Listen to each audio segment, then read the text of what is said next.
Okay, so we are live on our media sports page, and then we are doing a game between Chelsea, the Blues, and then Manchester United, the Red Devils, coming up this weekend in the English Premier League. So, from guard, Chelsea have played 4 matches, they've won 2 and then drew 2.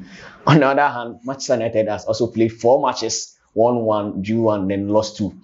It's Ruben Amorim coming face to face with Enzo Maresca. Chelsea are world champions. They won the Club World Cup recently, and then also Amorim took his team all the way to the European Europa League final last season. Yeah, Europa League final just last season, but then 4 shots at the hands of Tottenham Hotspur. So coming into this game, there are a lot of things you should expect, and then I have my able analyst here to break the match down into deep analysis. I have Force Atiga Maoli with me here, your man in black, and then also Gideon. Yes, the gentle Gideon. I like Gideon so much.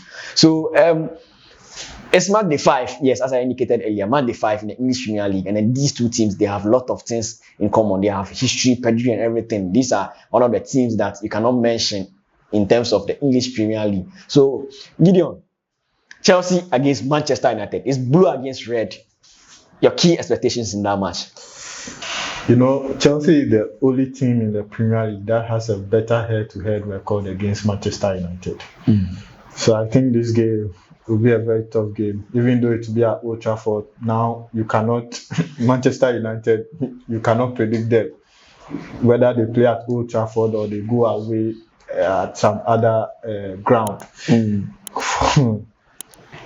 For me, whether I have the feeling that the turning point, my dear, starts from there. No, I have a feeling that Ruben Amorim will not be in the dugout for Wow. Yeah, I have a feeling. Why that though? Because nothing has changed. Losing to Manchester City is just normal. No, from last season, nothing has changed. Last season, he told us that the storm will be coming. So we expected the storm. At the end of last season, he said that change is coming. We started the season 4 games into the season. Just 4 games, man. We've not seen anything. 4 games out of 38. That's 4 games. 4 games. Liverpool have 12 points out of 12. You don't compare Manchester. And you have 4. Even the people, the teams you are competing, you say you want to compete this top 6 or top 4. Yeah, they are winning games, and you are not winning games. Maybe the turning point might just start from that match against Chelsea.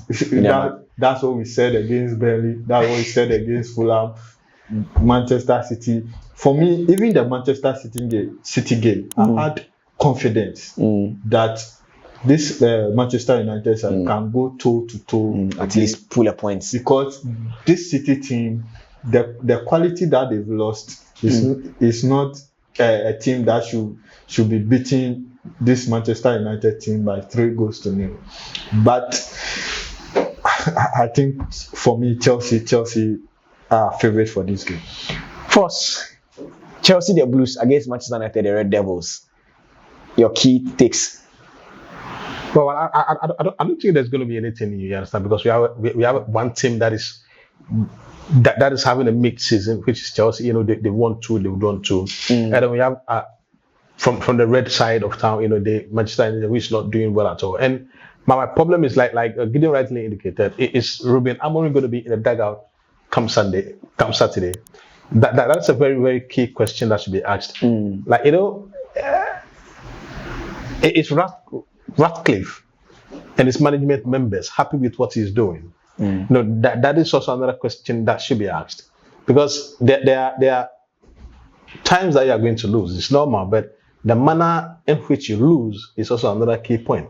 And against Man City, they were totally dominated.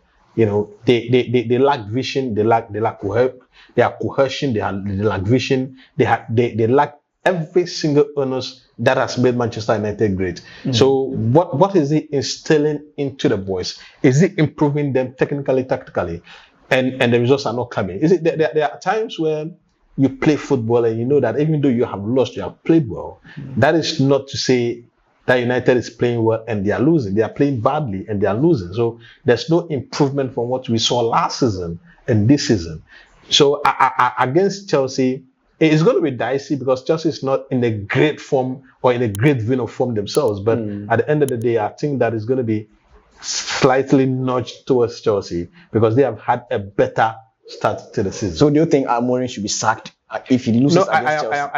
I am not in a position to say, but I can say that confidently that he has to change his identity, he has to change his ideology, he has to change the way he sets the players on the pitch because for the past 8 months it has not been working. You understand? And he's stuck to the same system. That is where my problem is. If you are doing something and it's not working, you don't stick to it because you've had it for 8 months. You've changed the personnel. You've bought players that you believe are capable of interpreting the system that you have rolled out, and we still see the symbolic nature of the passage of play.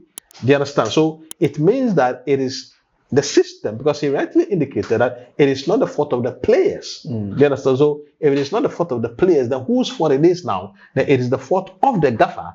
And the gaffer's responsibility is to devise a system, to devise a formation that is going to be fit for purpose. Do you understand? So I think that he would have to change the 3-5-2 system and either go for a 4-3-3, a 4-2-3-1, a 4-1-4-1. Whatever that is, whatever variant that suits the players better. Do you think Ruben Amorim is just not being so lucky because he brought in Cunha to solve certain situation, but then Cunha is out there injured, missing Mounts, injuries upon injuries, Lenny Euro, like his players are not just found that readiness, and when they begin to find form, then they go back to the hospital again. Do you think it's one of the factors that contributes to their inconsistent performance? Well, I beg to differ. I don't think so. I think this season the injuries have not been too much. Just this last week that Cunha, Mount, and Dallo are injured. For the rest of the game, these boys have been available and they've played, and still the results are the same. I don't know any person who does the same thing over and over again and expect different results. It doesn't work like that. Will the departure of Andrew Onana affect Manchester United going forward? No, it doesn't affect him because Onana was already bad anyways. Are you impressed with the current goalkeeper's performance? No, the current goalkeepers at United are not the level of United. So Onana is not any better than them. So I don't think Onana going away will affect them in any way. You don't expect any surprise from Manchester United coming this weekend?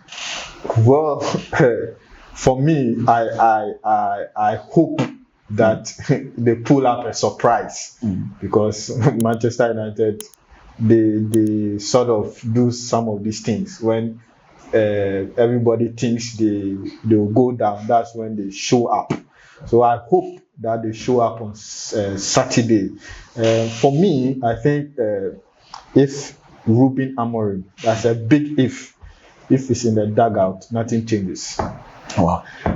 First, to wrap up, what do you expect from Enzo Maresca? Which approach, which kind of changes should he come, or which kind of mentality? Because we saw him assemble a different team altogether in their previous match against Brentford. Which approach or which personnel, which players do you want to see over the weekend, or what kind of mentality should he bring on board coming this weekend? The mentality is normal. It's the same thing, right? I mean, to go out there and win matches. Sure. That is the mentality that we have known in Chelsea. But their personnel who not win you matches. You're not getting to the point. When you slot into a team, you look at the history and the pedigree of that team that you are slotting into. That is why anybody who goes to Bayern, that is why anybody who goes to Madrid, the mentality is to go out there and win. Not to even cut you. Chelsea are world champions, so they are expected to win. You are understand? Expected to even win the Premier League. You understand? So that is the mentality. It doesn't. You see, the changing personnel does not change the mentality. The mentality has been built over 25 years. You understand? I mean, from 2004 up to now, Chelsea has been built as a winning machinery. This is a Chelsea team that failed to beat the likes of Crystal Palace and then Brentford. This is football. There are going to be hiccups. There are going to be problems here and there. But it is the mental. You can have the best of mentalities and draw matches. It is normal. But you will have to fight till the last whistle is blown. That is what I am talking about. You shouldn't be comfortable winning a couple of matches and then comfortable losing or drawing a couple of matches. So it is about the mentality. And I know that come Saturday, The mentality is going to be go out there and then win the match. Okay, so there you have it. My guests are very, very confident in the team Chelsea. They believe, both of them believe Chelsea might just come out as the winners over Manchester United in that particular match. So this is where we draw the curtains.